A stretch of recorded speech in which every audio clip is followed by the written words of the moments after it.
calendar right now, we got a staff of 11 firefighters. 2 of us are EMTs. We have 1 EMR. The firefighters are trained in basic first aid, CPR. We actually have a stop to bleed class scheduled coming up to try to get them up on board on that. Our EMTs right now, one of our biggest challenges is one of us works in Rockwell City full-time, the other works in Fort Dodge full-time, and our EMR works in full-time in Fort Dodge. So basically during like business hours of the day, we don't have any medical staff in calendar ready to respond on a normal day-to-day basis, Monday through Friday. Yeah, so we're in kind of a similar position too. We've got 15 on staff, 5 EMTs. All of us have full-time jobs, obviously outside of the firehouse.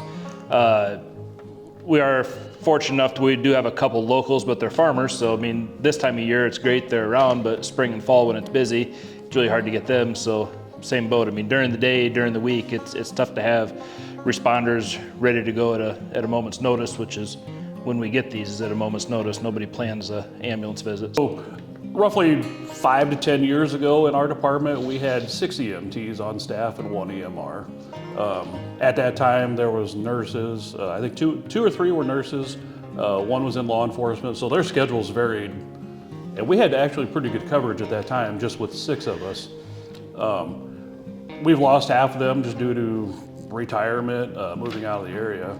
And right now, like just trying to recruit volunteers is difficult getting a firefighter to recruited to begin with, just due to the amount of training and time and commitment and all that.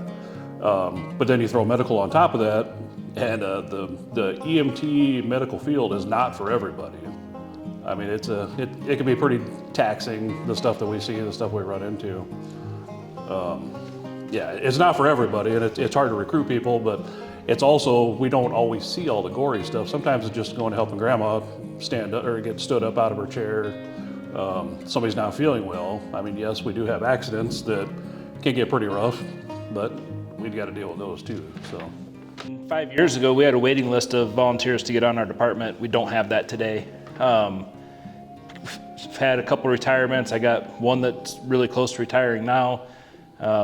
Actually 2 that probably aren't too far away. So I mean, as much as the community is getting older, so is our volunteers. And on top of that, our call volume has almost doubled in the last 10 years. So I'm guessing, I think pretty much county-wide, we're in that similar boat. Even the city of Fort Dodge, theirs has gone up tremendously over the last several years. So just the amount of call volume has doubled or more, and the amount of volunteers are going down every year. That's the biggest thing. Get out March 4th and vote. It is a 60% vote. It's not just a simple majority. So.